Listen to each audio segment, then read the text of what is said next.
sudah ya merupakan jatahnya. Jadi nanti Bapak Ibu sekalian, karena ini sudah melalui perumusan dan juga pengesahan Bupati, mudah-mudahan tidak ada lagi gejolak-gejolak di tingkat petani yang merasa bahwa tidak mendapatkan pupuk bersubsidi karena sudah ditebus oleh yang lain, seperti itu Bapak Ibu.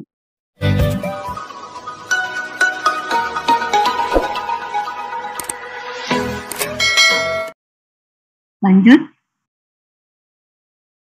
Nah, ini mungkin perbedaan antara sistem aplikasi alokasi dan RDKK.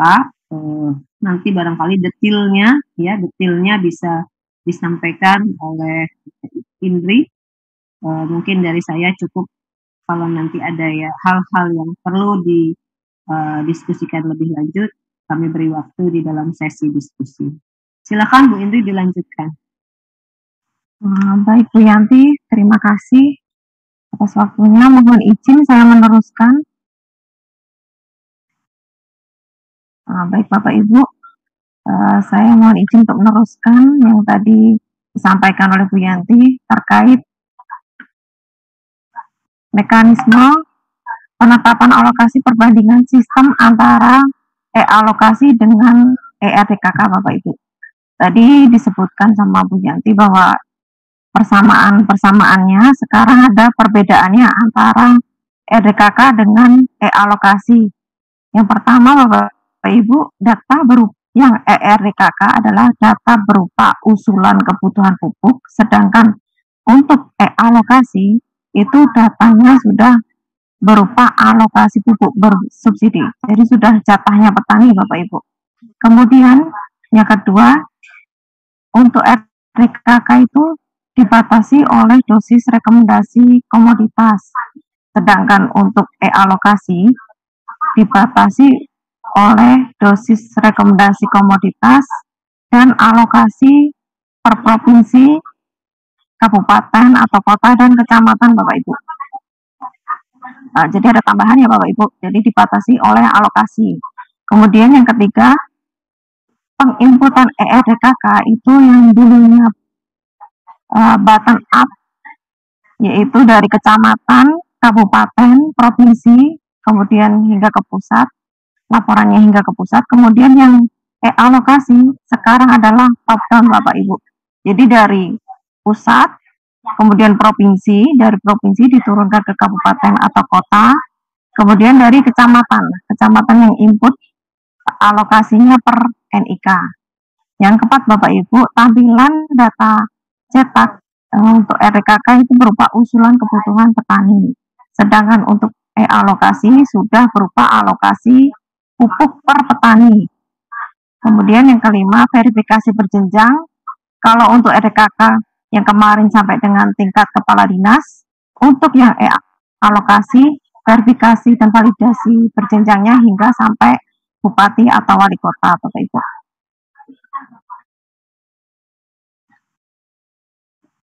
Nah ini Bapak Ibu, lanjut ke tata cara penggunaan e-alokasi proses login dan masuk web. Nah sekarang Bapak Ibu, ini kami ada portalnya pupuk bersubsidi.pertanian.go.id. Nah itu mencakup ada 4 aplikasi Bapak Ibu. Ada e-alokasi, ERDKK yang 2022 hingga tahun sebelumnya, kemudian e-verval dan T-Puber Bapak Ibu. Nah untuk e-alokasi nanti Bapak Ibu pilih ya e-alokasi, klik login, kemudian isi username dan password e-alokasi dan dipilih tahunnya Bapak Ibu. Ini sama persis dengan ERDKK Bapak Ibu. Kemudian lanjut ke, nah ini untuk user provinsi ya Bapak Ibu. User provinsi itu ini sebagai contoh admin Jambi. Ini ada 3 menu, ada ringkasan, alokasi, dan laporan Bapak Ibu. Nah untuk input alokasi, ini tugasnya admin provinsi, itu klik yang bagian alokasi Bapak Ibu. Nanti akan tampil seperti ini. Nah angka-angka ini alokasi provinsi ini nanti saya yang input Bapak Ibu, yang dari Kepmentan itu nanti saya input semua provinsi. Nah, kalau sudah diinput, kemudian admin provinsi baru bisa input Bapak Ibu alokasi provinsi. Kemudian klik untuk upload file SK alokasi. Klik yang di sini Bapak Ibu, upload file alokasi, SK alokasi. Nah, tampilannya seperti ini Bapak Ibu. Nanti klik yang choose file, formatnya harus PDF. Dan kemudian setelah itu klik yang upload file. Kemudian, nah nanti akan tertampil seperti ini Bapak Ibu. Kemudian admin provinsi akan mengisi alokasi-alokasi yang ada di kabupaten dan di kota. Dan jumlahnya Bapak Ibu harus sesuai yang ini, yang ada di kotak warna hijau ini. Jumlahnya harus sesuai. Nanti Bapak Ibu ini jumlahnya harus sesuai dengan yang ada di kotak. Di input sesuai dengan SK alokasi provinsi ya Bapak Ibu. Kemudian setelah jumlahnya sesuai dan ininya sudah sesuai semua Bapak Ibu pupuknya, kemudian klik simpan data alokasi. Nah, ini Bapak Ibu kemudian klik simpan data alokasi. Untuk selanjutnya adalah admin di kabupaten atau kota Bapak Ibu. Ini tata caranya, dan menunya ada tambahan pengawasan. Ada menu ringkasan, pengawasan, alokasi, dan laporan. Nah, untuk kabupaten dan kota ada tambahan menu pengawasan. Dan untuk input alokasi Bapak Ibu, klik di bagian alokasi. Kemudian nanti akan tertampil seperti ini Bapak Ibu. Nah, warna yang hijau ini angka-angka yang sudah diinput dari provinsi, admin provinsi. Nah, kalau ininya belum muncul Bapak Ibu, jadi belum bisa diinput atau diupload. Kemudian selanjutnya kalau ini sudah tertampil, Bapak Ibu bisa upload SK, draft SK alokasi. Nah, sambil berjalan menunggu pengesahan dari Bupati atau Wali Kota, Bapak Ibu bisa upload dulu draftnya di sini. Di-upload file draft SK alokasi. Setelah itu akan muncul tampil seperti ini Bapak Ibu. Kemudian klik choose file, dan formatnya juga harus PDF. Kemudian setelah itu klik upload file. Nah, kemudian setelah upload file akan muncul tampilan nama-nama kecamatan Bapak Ibu. Tugas admin kabupaten adalah mengisi alokasi-alokasi yang ada di kecamatan. Dan jumlahnya harus sesuai Bapak Ibu dengan yang ada di kotak ini, kotak hijau ini, yang sudah diisi oleh admin provinsi Bapak Ibu. Kemudian kalau sudah datanya sudah benar dan dipastikan jumlahnya sama, bisa disimpan di data alokasi. Nah, ini Bapak Ibu simpan di data alokasi, dan apabila draft SK-nya mau diganti, Bapak Ibu bisa klik di upload file draft SK alokasi untuk menguploadnya. Klik di sini. Kemudian lanjut ke admin kecamatan Bapak Ibu. Untuk admin kecamatan kita ada menu ringkasan, pengajuan, data reject bank, cetak data, dan master data. Ini hampir sama persis dengan ERDKK Bapak Ibu. Kemudian untuk bagaimana untuk inputnya, kita juga sama dengan ERDKK Bapak Ibu.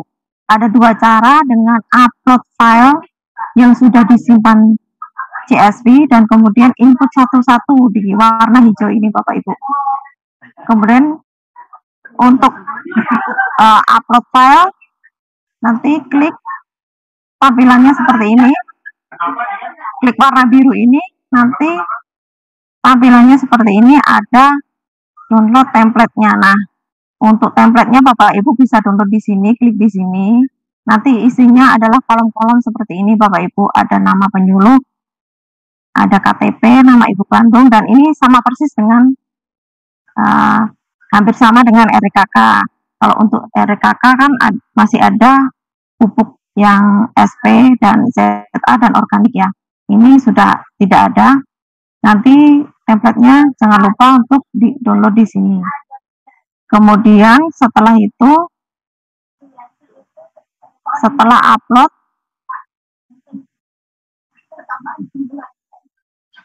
nah ini untuk ini Bapak Ibu, untuk pengisian kolomnya, aturannya sama dengan RKK. Untuk kolom nama penyuluh, itu formatnya adalah general. Untuk KTP, itu formatnya teks. Jangan lupa Bapak Ibu untuk kolom teks. Format KTP harus kolom teks, karena kalau tidak teks, pas waktu upload angkanya berubah, belakangnya 00 ya Bapak Ibu. Ini mohon diingat kembali.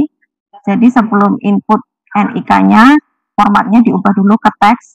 Kemudian kolom C itu nama ibu kandung, formatnya general. Ini masih sama dengan RKK. Kode desa juga menggunakan teks. ID Poktan menggunakan format teks. Kode kios menggunakan general. Ini sama dengan RKK. Nah, ini lanjutannya. Untuk subsektor juga menggunakan kolom general, dan penulisannya harus sama dengan master data Bapak Ibu. Demikian juga dengan komoditasnya, penulisannya harus sama dan formatnya adalah general. Nah, ini mengingatkan kembali, untuk pengisiannya sama dengan RKK, MT1, MT2, MT3, jika dalam satu baris harus dalam satu subsektor Bapak Ibu. Kemudian yang kedua, jika dalam satu baris ada musim tanam yang kosong atau tidak diusahakan, maka kolomnya bisa diisi tanda strip Bapak Ibu. Sehingga otomatis alokasi pupuknya akan menjadi 0. Jadi Bapak Ibu nggak perlu isi alokasi pupuknya kalau komoditasnya udah ditulis dengan tanda strip karena tidak diusahakan. Kemudian yang ketiga, penulisan subsektor dan komoditas harus disesuaikan dengan master data. Kemudian yang keempat, penulisan yang tidak sesuai master data atau komoditas menyebabkan gagal upload Bapak Ibu. Ini sama ya dengan RKK. Nah, ini Bapak Ibu mengingatkan kembali master data komoditas.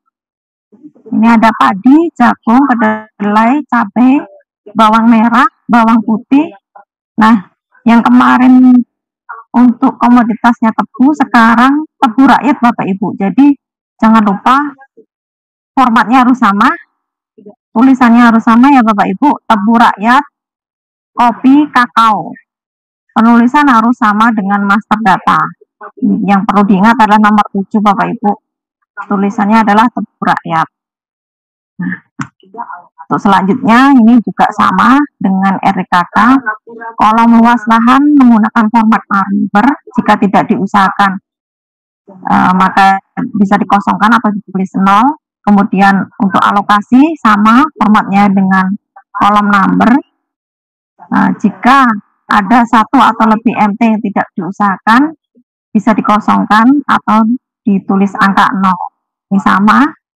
Kemudian kolom luas lahan dan jumlah pupuk diisi dengan angka. Nah, apabila ada desimal Bapak Ibu, ini sama ya dengan RKK, tidak menggunakan koma, jadi harus menggunakan titik. Dan formatnya di ini ya, untuk yang ada desimalnya menggunakan use system separator. Kemudian yang kedua, pastikan luas lahan total akumulasi NIK pada simlo. Salah satu kriteria lahan yang dimiliki atau lahan yang diusahakan itu tidak lebih dari 2 hektar Bapak Ibu. Ini sama dengan RKK. Kemudian yang ketiga, pembatas luas lahan per NIK pada pengajuan alokasi sesuai dengan luas lahan akumulasi maksimal pada simultan Bapak Ibu. Jadi tidak boleh lebih dari 2 hektar ya Bapak Ibu. Untuk selanjutnya, nah itu tadi yang lanjutan untuk upload file. Dengan cara upload tampilannya sama Bapak Ibu dengan data upload CSV, kemudian klik choose file,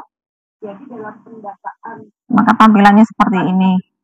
Nah, setelah itu dipilih filenya. Nah, ini data yang notifikasi gagal, nanti ada warna merah Bapak Ibu di sini. Kemudian untuk yang berhasil itu ada tulisan data berhasil upload. Nah, nanti ada notifikasi seperti ini Bapak Ibu. Jadi ditunggu filenya hingga upload selesai. Ini sama persis dengan RTKK Bapak Ibu. Nah, untuk selanjutnya yang input satu persatu tadi klik yang warna hijau Bapak Ibu.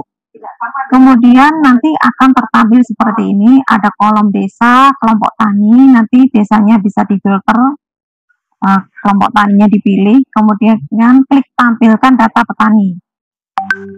Nah, ini datanya akan tertampil seperti ini Bapak Ibu. Ini adalah data-data yang ada di Simluh Bapak Ibu, otomatis terintegrasi ya di sini. Dan data-data ini hanya yang di bawah 2 hektar atau maksimal 2 hektar. Nanti akan tertampil seperti ini. Jika nanti Bapak Ibu melakukan kolom pencarian nik atau nama, tidak ada namanya di sini, Bapak Ibu bisa update dulu di data Simluhnya dulu. Update dulu di situ, kemudian baru pengisian di sini Bapak Ibu. Kemudian lanjut, nah ini isiannya seperti ini, ada nama ibu kandung, pilihan subsektor, kios pengecer, ini bisa dipilih, dan ini untuk luas lahannya otomatis dari Simluh. Kemudian luas tanam bisa diisi, dan kolom komoditas MT1 bisa dipilih, dan ini untuk pupuk-pupuknya bisa diisi Bapak Ibu. Untuk MT1, MT2 sama ya Bapak Ibu, caranya sama. Kemudian nah, ini adalah data tampilan yang sudah berhasil upload atau di pengajuan. Ini sama tampilannya, sama dengan yang ada di RTKK. Nah, ini kemudian kalau sudah datanya sudah benar, sudah diverifikasi, kemudian bisa dikirim ke Korlu Bapak Ibu. Bisa kirim semua. Kalau untuk mengedit kita juga ada aksi kirim, edit atau hapus Bapak Ibu di sebelah kanan, paling kanan.